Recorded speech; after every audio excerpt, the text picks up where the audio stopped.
In the name of God, the compassionate, the merciful.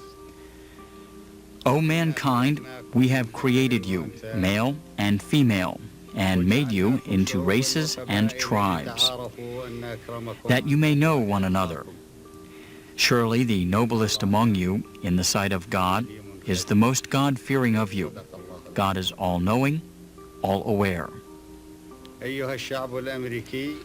American people, peace be upon you. I said, Assalamu alaikum, rather than good morning, or good evening, which would have been more in line with the ways of the West, because when the Arabs greet other people, they use the phrase Assalamu alaikum. Hence you see at the outset that the Arabs believe in peace, even when they greet non-Arabs. They also commence their address to others by words of good wishes, optimism, and a desire for peace. This is part of the tradition and heritage of the Arab nation and Islam, to which we are honored to belong. I address you now after President Bush has appeared on our national television. He expressed to the people of Iraq his views on the current crisis in our region. As I address you to express our point of view, within the space of time available to me, my concern will be the great majority of the American people, not those involved in the business of politics.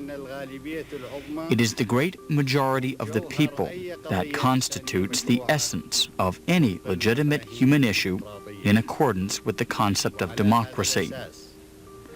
Accordingly, I find it necessary to reiterate certain matters already known to professional politicians through their work.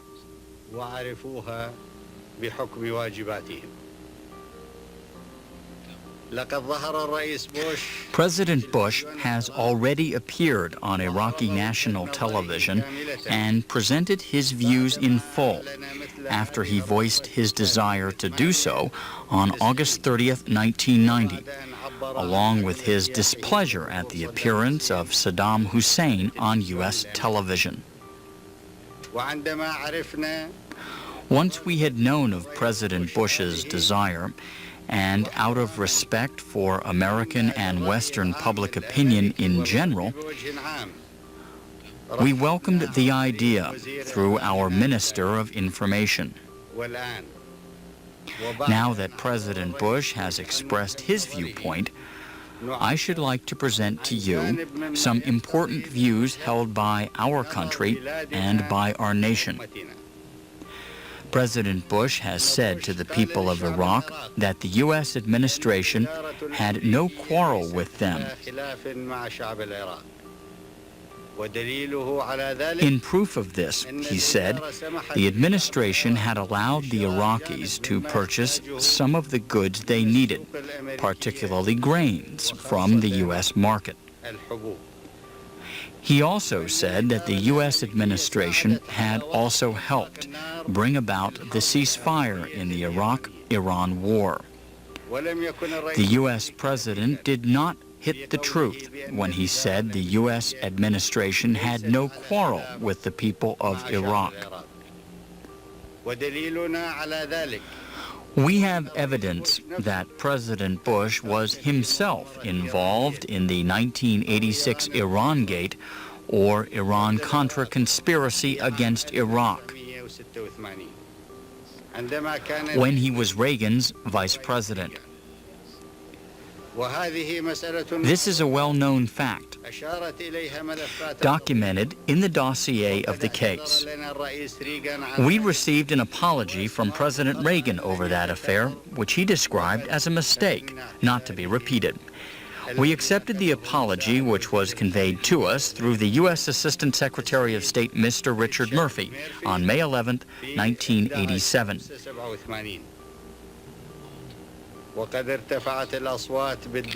Voices had already begun to be raised in the U.S. and Britain for economic, technological, and scientific sanctions to be imposed on Iraq, well before the emergence of the current Gulf crisis. Some of the measures taken against Iraq, including the embargo on the export of grains and other commodities, had already been discussed and adopted by the United States, Britain, and other Western countries before August 2nd, 1990. The day on which the Iraqi arm extended assistance into the expulsion of the former rulers of Kuwait, who had been installed by foreign powers to impose a despotic rule on this severed part of Iraq.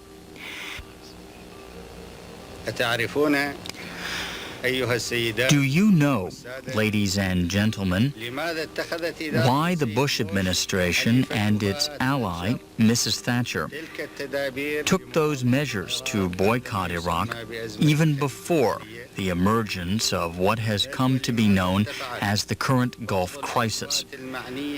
Why indeed have certain voices been raised in the U.S. and Britain, promoting the notion that ending the life of Saddam Hussein by assassinating him has become a necessity, and encouraging an attack to be perpetrated against vital installations in Iraq? Why did the Irangate conspiracy take place in 1986, involving Mr. Bush himself, an Israeli representative, and others? This had taken place before the deployment of U.S. and British armies to the area. Worse developments may yet come. This is because we are Arabs, and since we are genuine in our humanity, we rejected, as we still do, the Zionist encroachment upon the land of Palestine, their oppressive practices against the Palestinians, and their occupation of the Holy Land. You are aware, ladies and gentlemen, that we do not stand alone in our rejection of occupation and oppression. We have with us in this political stand, in addition to the resilient and preserving power of Palestine, the true leaders of the Arab nation, along with its 200 million people.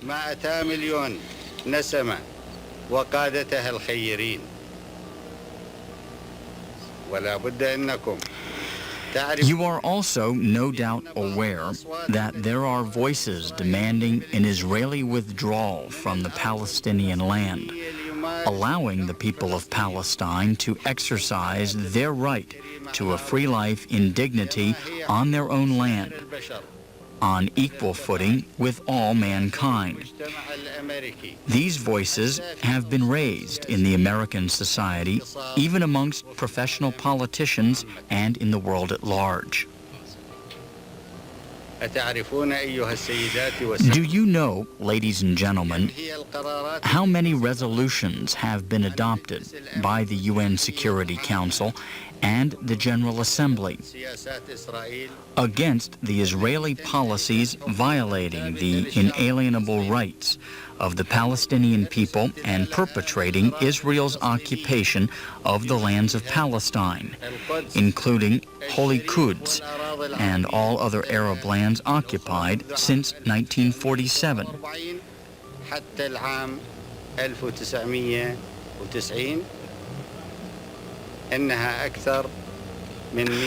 More than 160 resolutions have been adopted by the Security Council alone, along with 400 more issued by the General Assembly.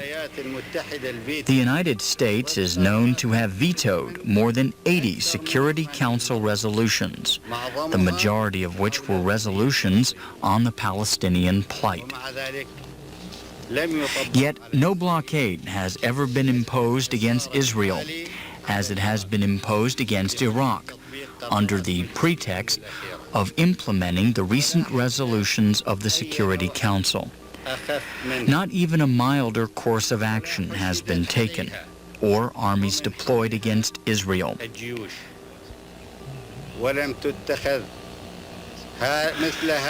Such measures were never taken against Israel when it announced its official and final annexation of Arab lands and cities.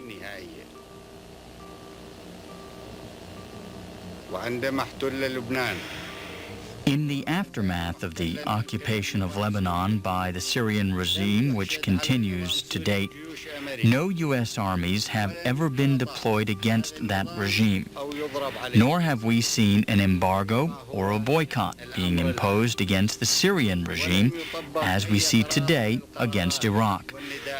None of the resolutions or appeals calling for the withdrawal of foreign armies from Lebanon has been implemented.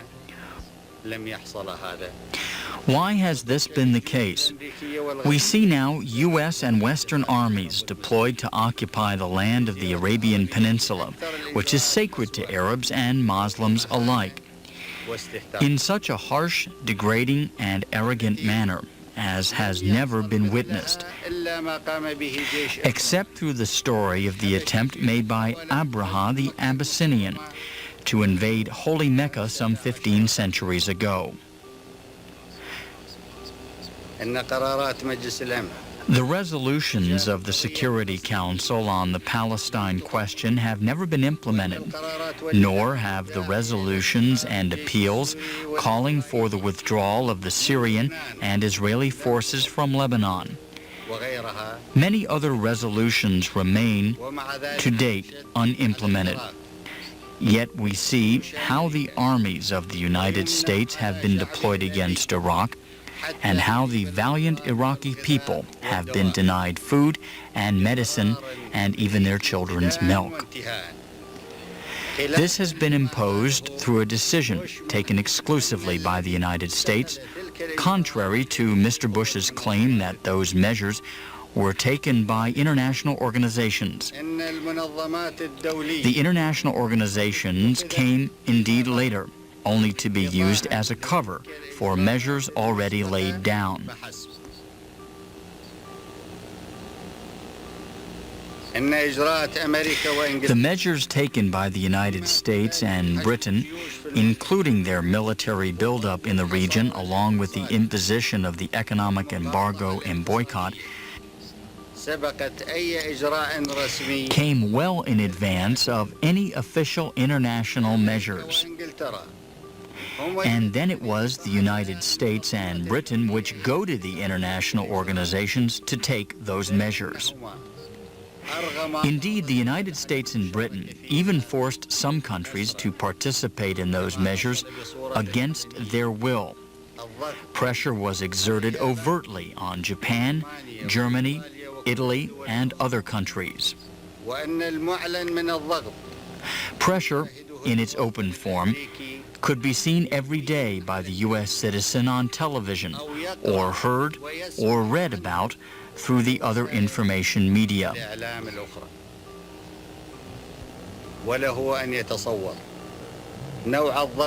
It is left up to the U.S. citizens to imagine the kind of covert pressure employed in forcing other countries to adopt the policy laid down by the United States in the international organizations. Do you know, ladies and gentlemen, why anything like this has never been done before to Israel, which still occupies the lands of Palestine and the Arab nation? Do you know why the same thing has not been done to the regime of Hafez Assad, which has been occupying the land of Lebanon since 1976? The answer is, if such a thing had happened, it would have given the Arabs a lot of what would set free their humanity, now fettered by the shackles of occupation and its impact. If this were never to come about, it would enable the Arabs to exercise their proper human role as a nation, with an ancient history behind it, renowned always for its remarkable contributions to humanity, both culturally and spiritually, in the life of mankind everywhere.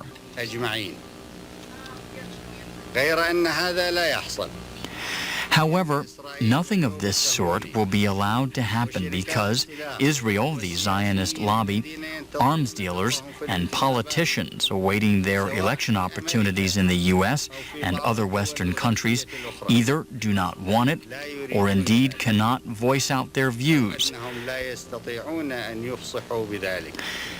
The Zionist lobby is capable, through money, the media, and other means, of influencing the outcome of elections. What has not happened in the cases of Lebanon, Palestine, Cyprus, and other places in the area and the world at large is being done only against Iraq and the Arab nation. Why has it been like this? The reason is that military buildups and the aggressive measures related to them, along with the economic blockade and even worse measures,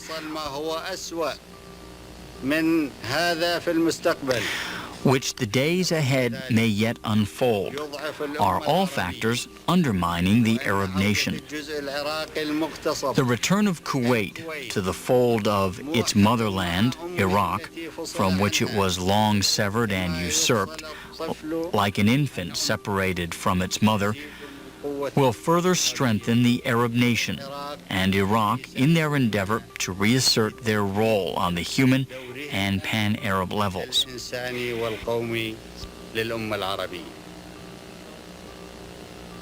It will allow them to show the true example and meaning of Islam as dictated by God and conveyed by his prophet Muhammad in a manner free from the kind of distortion and falsehood that have given Islam a bad name through infamous rulers in the region, including some friends of the U.S.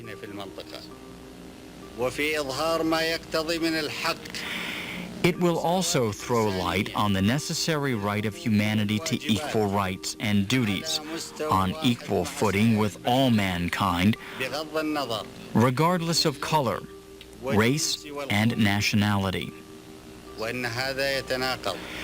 This runs counter to the desire of Israel and the Zionist lobby, which control the fate of many politicians in the West through the influence they wield in determining the results of election for many officials in their countries, as well as in other matters.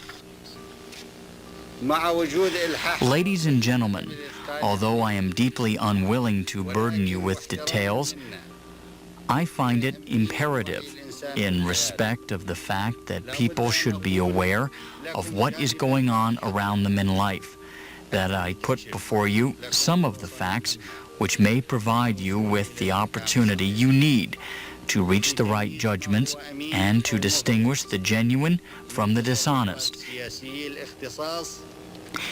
in the behavior of professional politicians in your country. Kuwait constitutes the southern part of Iraq, which was severed by the British in 1913. In preparation for the First World War, and in which Britain installed Sir Mubarak al-Sabah to be undisputed sheikh as a reward of his services to and alliance with the British against the Ottoman Empire, which was then in control of the region of Iraq. Thus, the sheikhdom of Kuwait was turned into a British protectorate. No government in Iraq before us, royal or republican, ever constitutionally recognized this measure.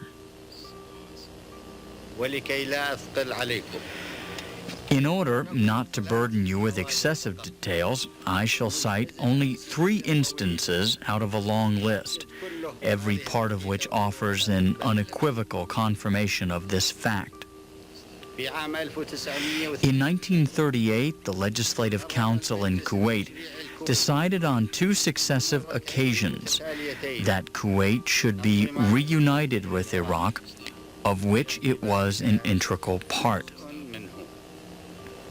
The Sheikh of Kuwait at that time, Ahmed al-Jaber, was forced to dissolve the Legislative Council in an attempt to suppress the voice of the people in Kuwait, demanding the return of this part of its motherland, Iraq. In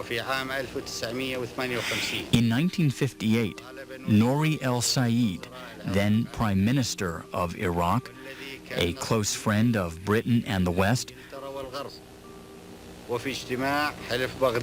demanded at a Baghdad-packed meeting held in Turkey and attended by U.S. Secretary of State John Foster Dulles that Iraq's severed part of Kuwait be returned. In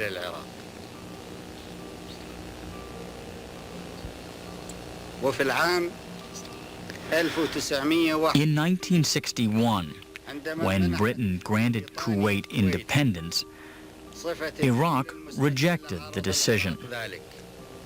Prime Minister Abdul Karim Qasim, who was also a close friend of the Soviet Union's, took constitutional action to repudiate the British decision. Qasim obtained a constitutional decision to return Kuwait to Iraq, appointing the Sheikh of Kuwait, Qaim Makim, district administrator of the Qada district of Kuwait, subordinate to the province of Basra, which had been the status of Kuwait prior to its severance from Iraq.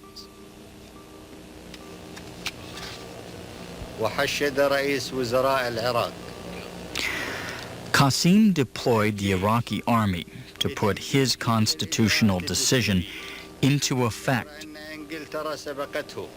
He was outmaneuvered, however, by the British, who entered Kuwait with their forces before he could move in.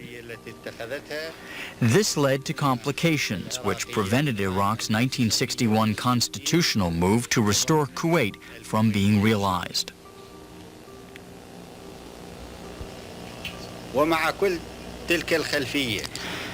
This whole background notwithstanding, we dealt with the former government of Kuwait in a normal manner.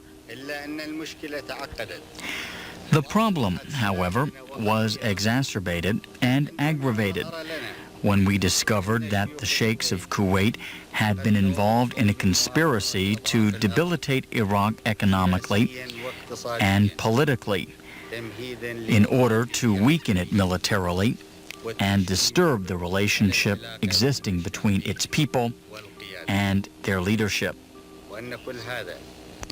All this came about as a result of our political stand, to which we have made reference, in relation to the right of Arabs to a free and decent life, along with the right of the people of Palestine to have their freedom, return to their country, achieve their independence, and establish their free state on their homeland. We have discovered that the U.S. administration was involved too, in one way or another, in this conspiracy. And so was the King of Saudi Arabia. This fact is partly revealed in a recorded telephone conversation between King Fahd and the ruler of Qatar on 9 July 1990. وذلك في اتصال هاتفي وذلك في 9/7/1990 وأننا نرفق لكم هذا الشريط. I am also sending you, along with this message, the tape recording of that conversation with English subtitles, hoping that the authorities concerned will let you see it. وإذا ما أضفنا إلى ذلك Add to this the fact that former rulers of Kuwait did not stop severing Kuwait when it was still a fledgling town confined to its old wall. يحيط بالمدينة الناشئة راحت تتوسع في أرض مشيختها راحت But توسع began expanding the territory of their sheikhdom حتى وصلت المطلع until it reached Al-Mitla, بعد المطلع and then expanded their sheikhdom further بمسافة by an additional distance of tens of kilometers العام between 1963 and 1968. 1968 ثم استغلت Then the rulers of Kuwait exploited our preoccupation with the war between us and Iran to expand further at our expense by using our southern oil fields to acquire new oil wells from which to funnel additional oil for their benefit. عن ذلك رغم الإنذارات المتكررة ولدينا الوثائق الرسمية عن كل No warning, however repeatedly stated, could deter them from that course of action. We have all the official documents substantiating all of this, which we place at the disposal of whoever is interested to have them. عندما كان الرئيس بوش يقرأ As President Bush was delivering his statement, with the help of an auto cue, قام بحركة مرتبة he made the calculated move, taking out a piece of paper in which was written a citation from something I had previously said in relation to the Syrian regime's occupation of Lebanon. Granting that the words Mr. Bush cited were literally mine on that occasion, I suggest, however, that he should have considered the matter more carefully before passing his judgment explicitly or implicitly. That having deplored the Syrian interference in and occupation of Lebanon, we have fallen into a contradiction through our action in Kuwait.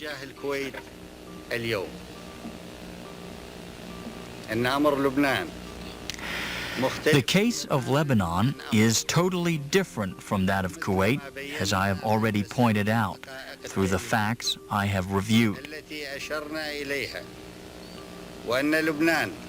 Lebanon did not conspire against Syria. While the former Sheikh of Kuwait, Jabir al-Ahmad, and his clique did conspire against Iraq, Lebanon committed no aggression against Syria, while the former regime of Kuwait perpetrated aggression against Iraq. In any case, the motives were actively different in the two institutions.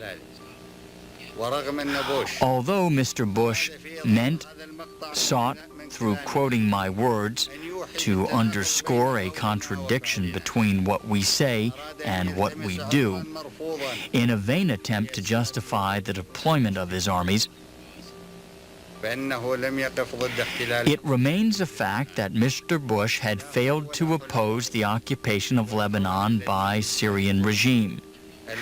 Nor did any of his allies or the traitors involved with him in the conspiracy against the Arab and Islamic nation oppose that occupation. Indeed, the U.S. administration had encouraged the Syrian regime at the outset. This may well be supported by the fact that Mr. Bush has been recently to reward the Syrian regime for the services it has rendered. He dispatched Secretary of State Baker on an official visit to Damascus on 13 and 14 September. And gave the Syrian regime generous financial rewards from the United States and its allies both inside and outside the region. So what has been regarded by Mr. Bush to be an imputation on us through the text he quoted from my speech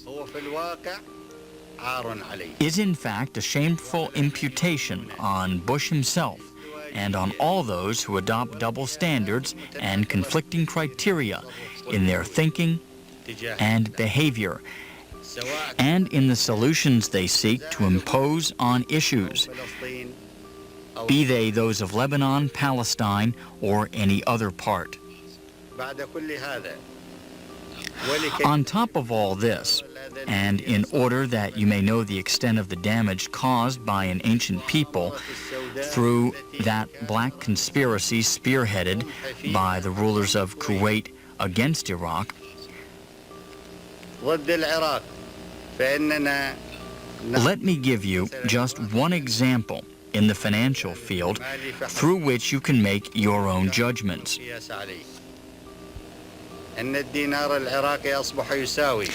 The Iraqi dinar fell to around 1/20th of the Kuwaiti dinar after it had been higher in value than the Kuwaiti currency in 1980.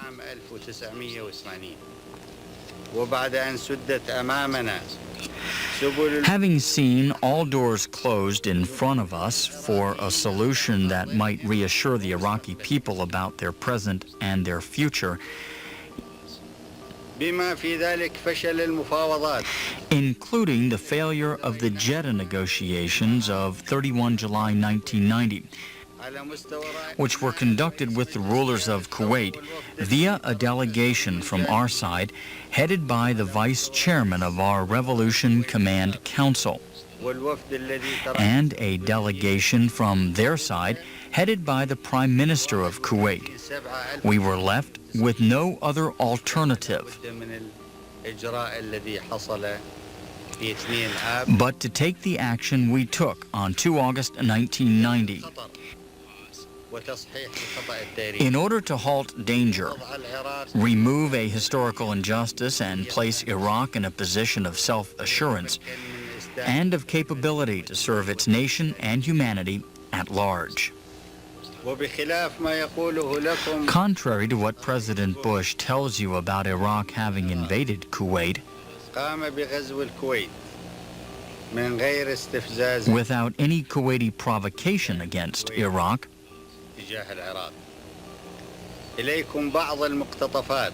here are some extracts from the warnings which we repeatedly expressed in public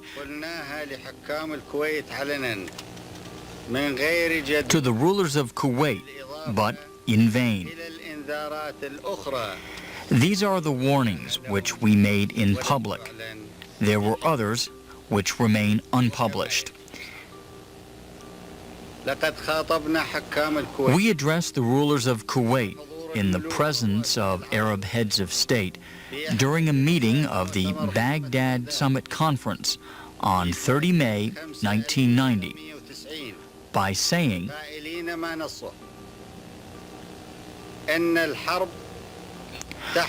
war takes place sometimes through soldiers, and damage is inflicted by explosives, killings, or coup attempts. At other times, war is launched through economic means.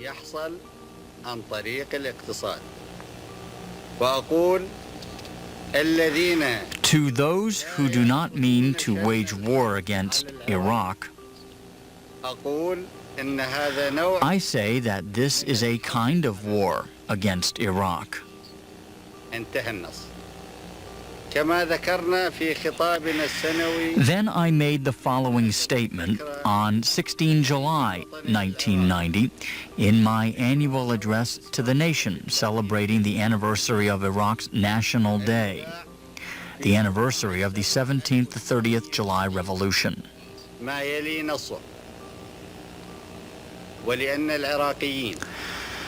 Because the people of Iraq who have suffered this deliberate injustice have enough faith to their right to self-defense and the defense of their rights. They shall never forget the saying, rather heads be cut off than sustenance. If words fail to provide protection, then decisive action must be taken to restore the usurped rights to their owners.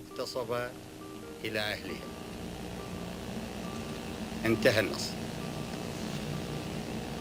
ألا يعني كل هذا Does not all this constitute warnings made in advance, but in vain?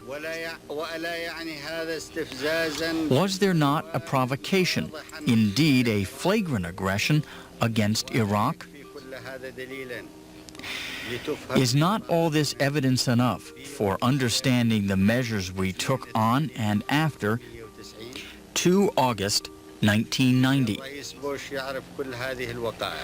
President Bush is aware of all this and of more facts, substantiating the meaning and legitimacy of the measures that we have taken. حكومته كانت تتابع الأحداث. His administration followed events closely. وكانت الحكومة الأمريكية The U.S. government and Congress were escalating one campaign after another against Iraq ويعدون مشاريع and drafting one after another for further measures of boycott and blockade to be imposed against Iraq وغيرها in the political, economic, and other fields. 1990. All this had already happened prior to 2 August 1990. The U.S. measures were taken against us as a reaction to our repeated warnings to the government of Kuwait. إلى حكومة الكويت. وبعد الذي حصل Now, after that has taken place, and regardless of any agreement or disagreement on the methods used, is it practical or logical to call for things to be returned to how they were before 2 August 1990, في ذلك عودة شيوخ الكويت including the return of the sheikhs of Kuwait, who spent their time hoarding wealth and women, حتى أن البعض منهم to the extent that some of them became unable to recognize their own children in view of their great numbers. ووصل الحال بأحدهم إلى حد Indeed, the situation was such that one of them one day expressed his desire to marry a young girl whom he had come across by chance on a previous occasion, only to discover that the girl in question was in fact one of his own daughters. God save us all. 1990. On 5 August 1990, it was agreed that an Arab summit conference would be held amongst Yemen, Jordan, Saudi Arabia, Egypt, and Iraq in order to discuss the new situation and to find a solution to the crisis. Instead of convening this conference, to which all the concerned parties had agreed, we were surprised to see the idea of the conference frozen by the Friends of the United States, which had given them instructions to that effect, with the arrival of the armies in the land of Arab and Islamic sanctities in the Arabian Peninsula, and by other decisions of the United States. This is how we and the international community lost the opportunity to find an Arab solution in a calm inter-Arab discussion of the issue. While this has been the case, in the current crisis, we know that both the United States and its allies had encouraged an Arab solution to the Lebanese question, for which an Arab committee was formed, with the encouragement of the United States and the blessings later of the Security Council. Saudi Arabia was the prime mover in that affair. You know, ladies and gentlemen, that the people of Lebanon have made more vital contribution to humanity than the sheikhs of Kuwait could ever do.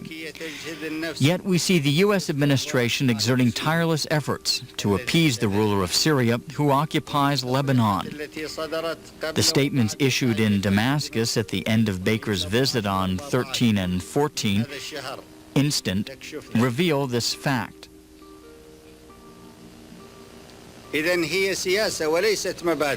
The question is therefore one of politics, not of principles, contrary to what Bush has tried to tell us in his message to the people of Iraq. Since the issue is a political one, not one of principle in actual U.S. policy, and as long as the question remains a matter of opinion in which one views matters on the basis of his own judgment and interests, let us then resort to dialogue rather than to arms as the road to a common understanding and to acceptable solutions. In such a situation, the Arabs will be better equipped to resolve their problems amongst themselves. If it is desired that the international community should participate in resolving the crisis and problems of the region as a whole, then the best course to adopt towards this end will be what we called for in our initiative of 12 August 1990, when we proposed that all the issues of the region in Palestine, Lebanon, and the Gulf should be discussed together and on the same level in the Security Council, with a view to arriving at the same principles and criteria to be applied to all issues while taking into consideration the special nature and the background of each one of them. This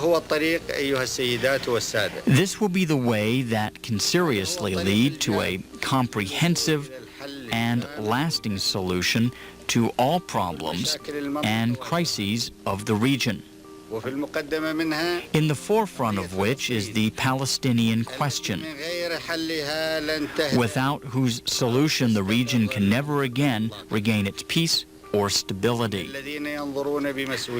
Those who view with responsibility the security of the region must address all the factors preceding the 2nd of August 1990,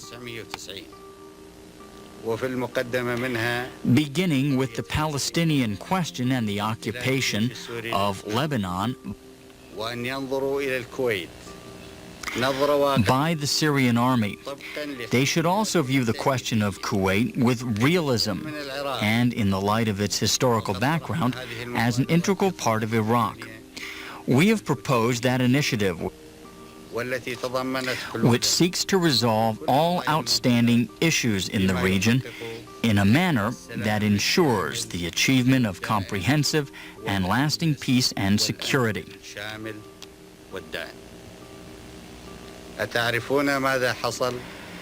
Do you know what has happened, ladies and gentlemen? Bush rejected our initiative even before seeing its text. And when we knew that the U.S. administration was planning military action against Iraq, based in the beginning on the false pretext that Iraq had intended to invade Saudi Arabia, a pretext dismissed by naked facts, it occurred to us that one of the means of giving the U.S. administration a better chance for thinking while allowing all parties concerned additional time, which could be used for dialogue, would be to keep some foreigners, including U.S. citizens, as guests in the houses of our staff at some scientific and economic establishments. This was measure used along with others in order to prevent the outbreak of a devastating war whose damage would be incalculable to those rushing to do it. In any event, we are only human and feel the pain of having had to take this measure.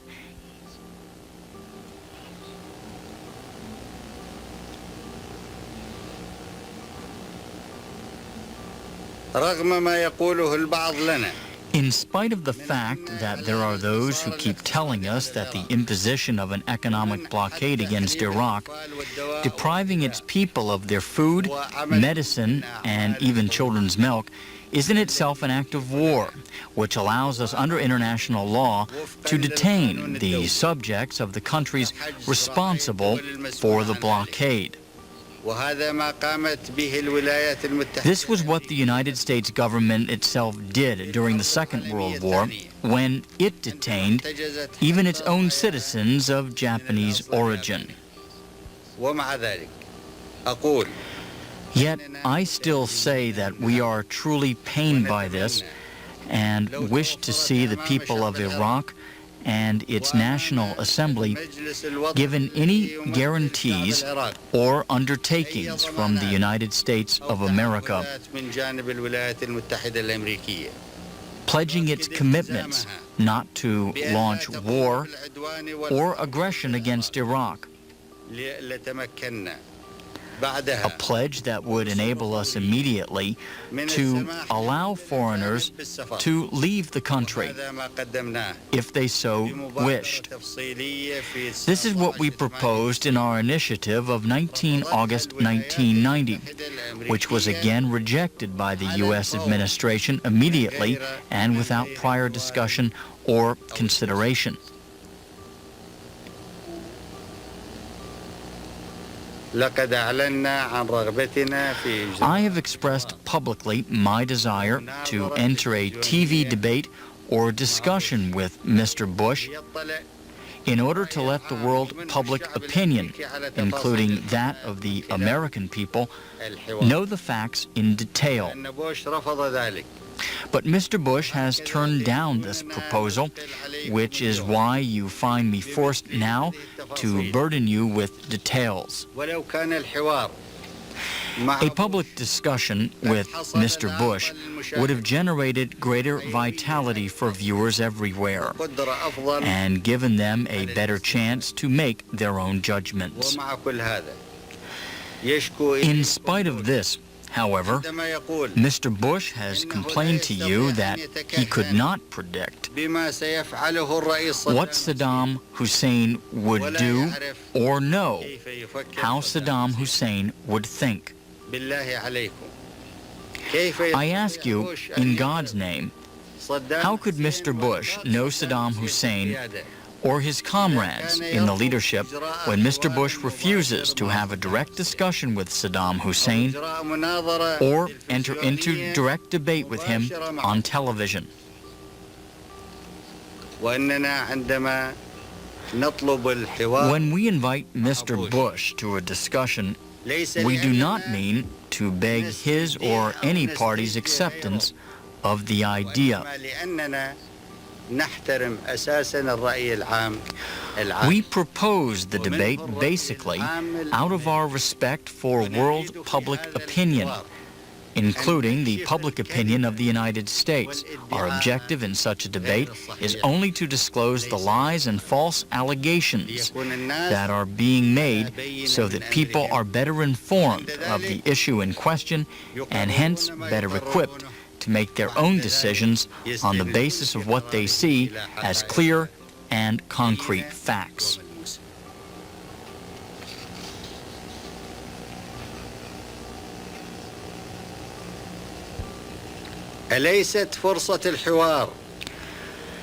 Should not the opportunity of the debate or discussion be seized upon by the parties concerned, in order that opponents may come to know more about each other?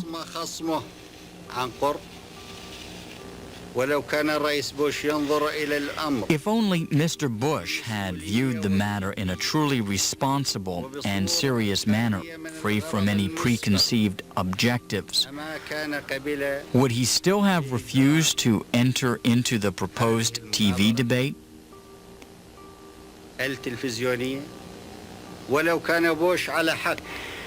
If Mr. Bush had truth in his side, why should he evade a direct debate or discussion? Saddam Hussein's way of thinking is no deep secret, as Mr. Bush seems to suggest. Saddam Hussein's comrades in the leadership, the people of Iraq and the Arab nation, as well as good people all over the world, know him well. and can draw their own conclusions about what he is to say in relation to any forthcoming measure taken towards public events which call for a response through words or action. There is nothing hidden in the policy of Iraq, but Mr. Bush has no agents planted in our leadership, nor does he have many spies in our society, as indeed some of the U.S. authorities concerned have publicly complained.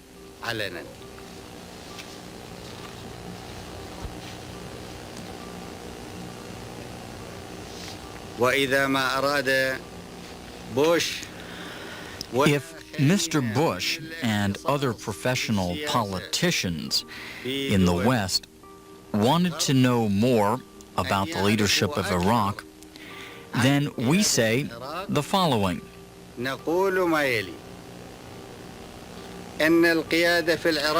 The leadership of Iraq is a group of God-fearing mortals sharing the beliefs of all true worshippers of God, aspiring to please the Almighty, devoted to the service of their people, refusing to serve tyrants, unenticed by temptation, and unintimidated by the threats of tyranny. We serve our people and nation deeply and sincerely, and through this service we see ourselves as being serving humanity at large. We are proud to refuse serving tyrants. We protect with our very eyes the rights and resources of our people. We neither plunder our people's wealth nor keep it to ourselves in banks, as is being done by the allies, nay, the servants of the U.S. administration amongst the rulers of the region. We are serious when we address matters of importance, compassionate amongst ourselves, and towards all God-fearing and genuine servants of God. Firm in the face of blasphemy, injustice, and the exploitation that oppresses and starves the poor, we do not bend in the fight for truth and are fair in determining what we should take or give.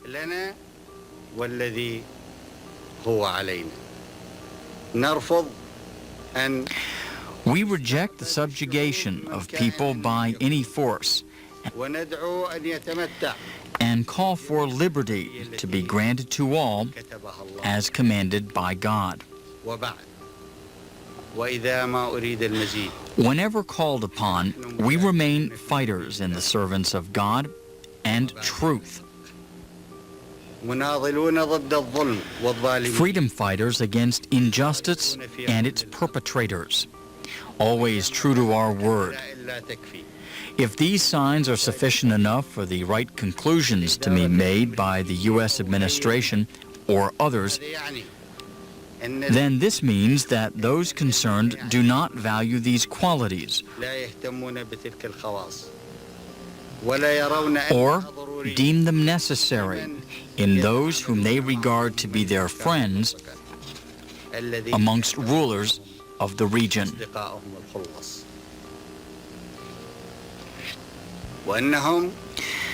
They are not used to seeing any of the attributes in these rulers, a fact for which we bear no guilt. The guilt is theirs, and it is they alone who will bear the consequence. The day for which we prepare ourselves is the day of judgment before God, our people, and history.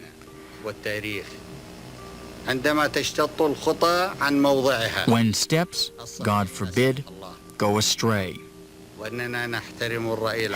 We respect world public opinion when it is given the chance to be formed only on an objective and fair basis. Anything other than this will be something planted by the devils and can only lead to the abyss. وليس هو من حصاد نافع yielding no fruit and bringing nothing but vice to its reaper.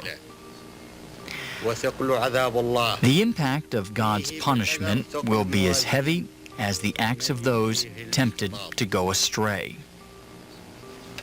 إننا وشعبنا وأمتنا We, as people and a nation, ladies and gentlemen, desire peace as much as do amongst you. We want peace, but we want it to be comprehensive and durable. وليس تدابير شكلية Rather than just a temporary and superficial arrangement, على نحو أعنف في مرحلة leading to an even more violent explosion at a later stage. We do not want war in which we have had enough experience and whose details are well known to us.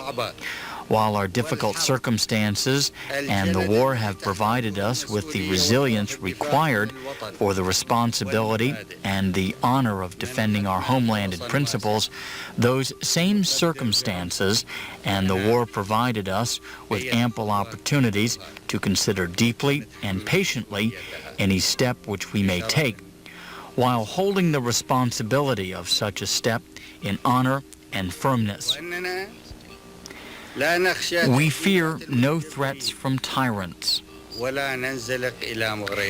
and will not fall prey to their temptation. Mr. Bush, ladies and gentlemen, is sending your sons to a war that has no human value or meaning, save fatal arrogance fueled by the capabilities of a superpower used to issuing commands which the weak have to obey.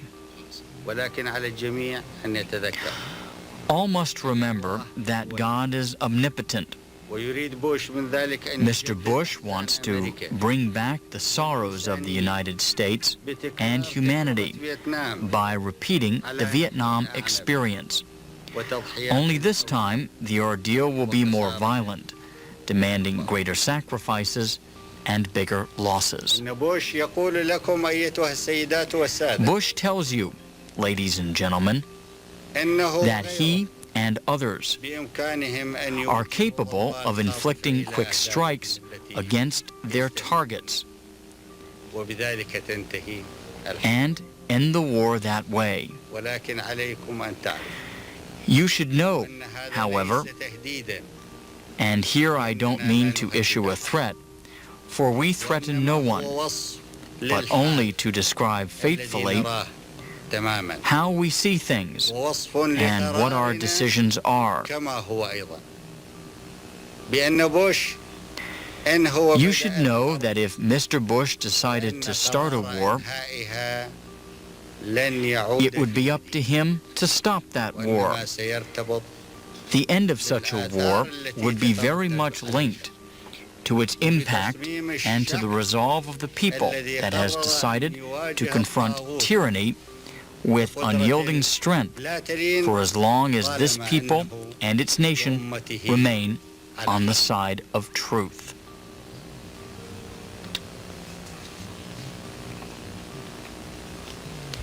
The United States, ladies and gentlemen, will not lose anything if the devil of aggression and war were to be removed from Mr. Bush's eyebrows, and if the means of war and destruction were to be removed from the area and the burden of occupation and degradation of Arab and Muslim sanctities were to be lifted. But the Iraqis and the Arabs, on the other hand, would lose their humanity and their opportunity for a free life in dignity should Mr. Bush have his way in achieving the desire of his ill-motivated self. The Arabs would be in a circumstance void of honor or meaning, and without a presence to be proud of or a future ensuring life for them and their children. Whenever we have talked in the past, and whenever we find it our duty to remind others of the quality of the Iraqi people and its human role, of the qualities of the Arab nation and its human role, we also remind of the depth of civilization established through their minds and efforts, of the culture which they pioneered to the benefit of humanity as a whole. When we say that the depth of civilization in Iraq stretches back more than 5,000 years, and that it was Iraq which first taught mankind the form of script and writing more than 5,000 years ago. Hammurabi enacted his famous code around 4,500 years ago. The land of the Arabs have always been, by God's choice, the place of descent for divine messages and the cradle for God's messengers. The Arabs have always been, and still are, the apostles of the constant faith entrusted with the task of spreading the word of God all over the world. The guidance and faith that have reached your hearts, ladies and gentlemen, have been conveyed to you by the Arab faithfuls. We have never placed Iraq or the Arab nation above humanity in anything we said in the past, nor did we threaten anybody with the qualities of the people of Iraq and the Arab nation.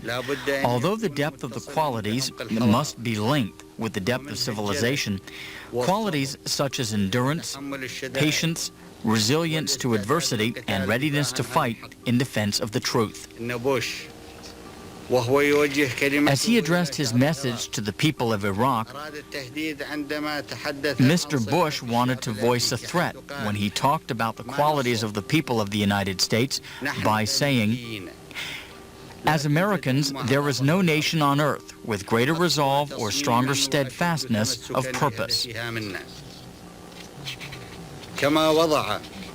He also placed the American people above all other nations when he gave himself the right to lead mankind and all states in his address to the U.S. Congress on 11 September 1990. In this way, Bush is, in fact, promoting a form of neo-Nazism. God is the one and only. He alone is the one unchallenged supreme leader of mankind and the universe. Any claim deviating from this is a false claim, void of truth and bound to be repelled. Glory is not achieved by aggressive force, but through justice, fairness, and good example. Humanity would see virtue in the modesty shown by those blessed with power by the grace of God. The power which God remains capable of taking back if they fail to show modesty and persist along their path of ignorance. The glory that comes from power alone can be removed by counterpower. It is indeed a glory doomed to oblivion from the moment at which it begins to be built on the basis of aggressive force. إن بوش تحدث في الكونغرس الأمريكي في 11/9/1990 عن أهمية. Mr. Bush talked to Congress on 11 September 1990 about the influence of strength and vitality as two elements of leadership. ولم يتحدث عن الله. He made no mention of God and did not speak of wisdom. بينما إذا فقد الإنسان الصلة. If man loses the bond between his work and God, فإنه he loses his spirit. وإن هو فقد الحكمة If he loses wisdom, وهو يملك القوة he will, even if he continues to possess strength and vitality, lose human respect and influence because he will not be accurate in what he says or does. I do not think that you will disagree with me that whoever loses his soul and the respect of others will lose everything. Indeed, more important than anything else is the fact that Bush tells you that he brought his armies and the armies of his allies to the region to defend the lifestyle of the American people. Irrespective of the selfish undertones of his statement, in which the speaker fails to see the interests of others while pursuing his own, and of the particular danger it carries to humanity as a whole if it were to maintain its generalized dimension, you ought to ask Mr. Bush, who is actually threatening the lifestyle of the American people. Have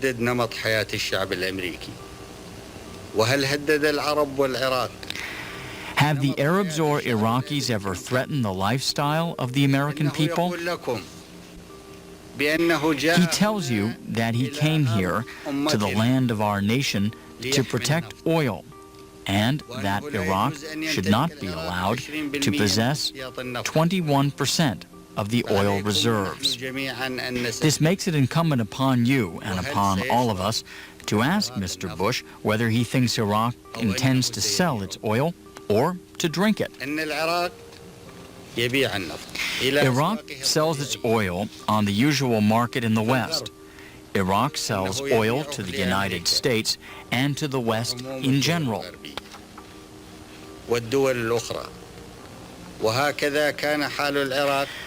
This was the case up to 2 August 1990, when Iraq was selling 1/3 of its oil to the U.S. alone. In any event,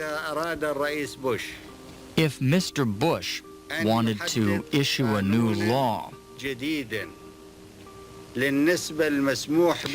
by which to decide the percentage allowed to any given country of any particular resource or commodity, including the resources of the United States,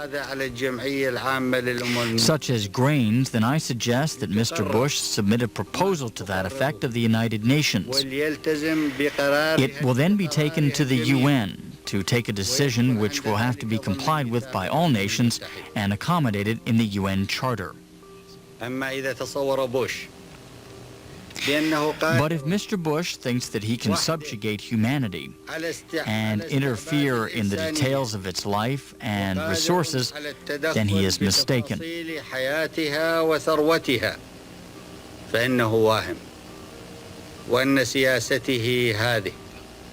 This policy on his part is bound to isolate the U.S. from the rest of the world and make it loathed and despised. It will also cause those who perpetrate this policy to be cursed till the day of judgment. I don't wish to burden you with more, but you ought to remember that thousands of children may die of malnutrition due to the lack of children's milk.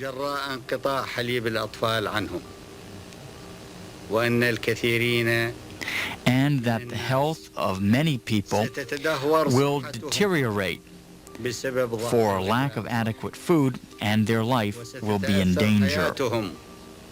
The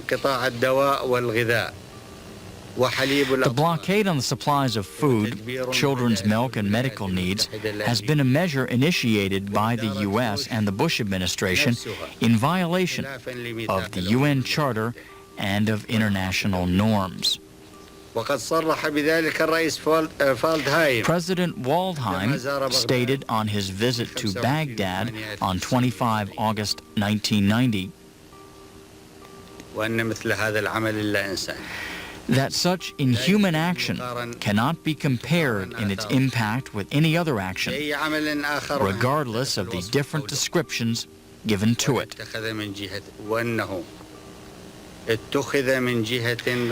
This action came from a party to which no threat was posed, while Iraq, in spite of the threats posed to its sovereignty and security, and to the security of its nation, did not take any measure similar to that action, or matching it in any description, motive, shape, or form.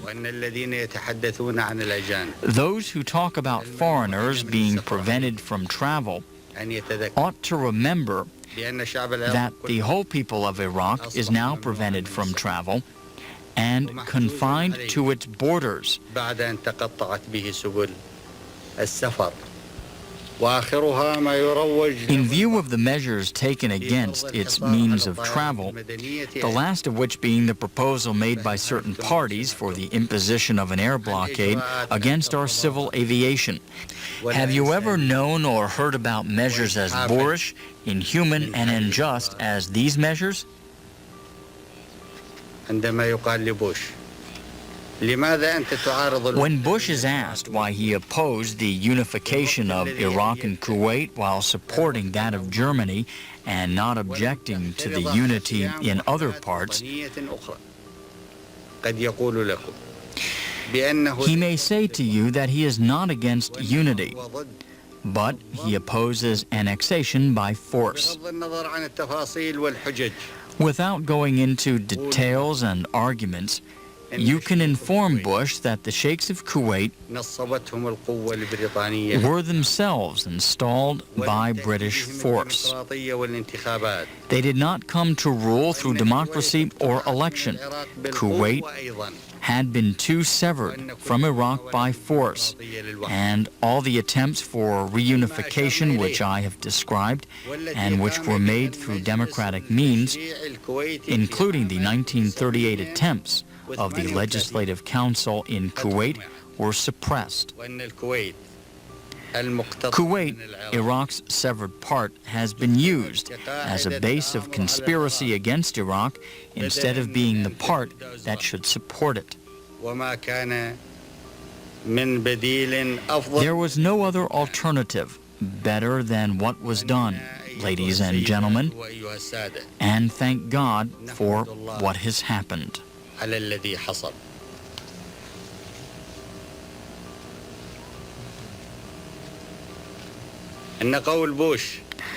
The claim made by Bush that the majority of the Arabs are with him is inaccurate.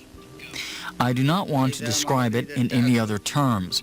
If the desire is there to ascertain the position of the Arab nation, let Mr. Bush agree to the setting up of a working group comprising members of the U.S. Congress to meet with representatives of the people of Iraq from the National Assembly with a view to conducting a joint investigation into and assessment of the information and facts relating to the situation.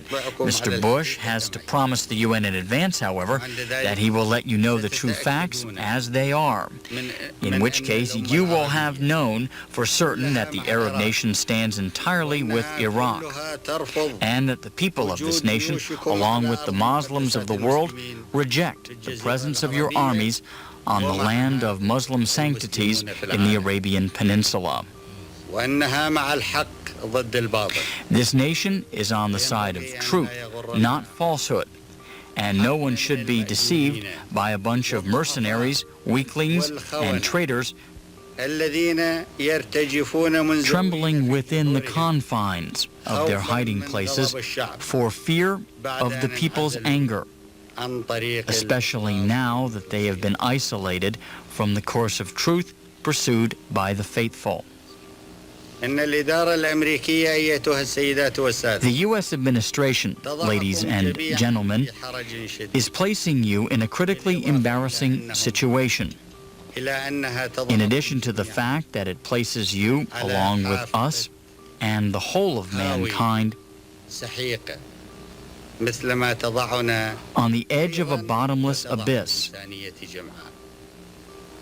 وأنها تضعكم أنتم The كأمريكيين. U.S. administration is causing you embarrassment as Americans in that it keeps talking about and bragging over democracy while allying itself to the most backward of governments, وأكثر الحكومات ابتعادا عن الشعب. governments which are most unrepresentative of their people, most distant from democracy, and most distant from God, the One, the Omnipotent, and the Almighty.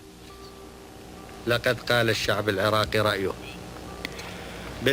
The people of Iraq have expressed their view through their demonstrations when they took to the streets شعب العراق العظيم كالشلال in roaring waves, إلى الطرق protesting what Bush has said in his message to them.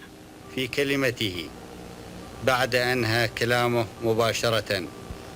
They came out immediately after the broadcast of his message in every town and village of Iraq. I have hereby said my word to you on behalf of the leadership of Iraq, indeed on behalf of all true Arabs and Muslims. God is the source of success. God is great. There are those who, on being told your enemy had mastered great force against you, fear them, grew more tenacious in their faith, and replied, Allah's help is all sufficient for us. He is the best protector.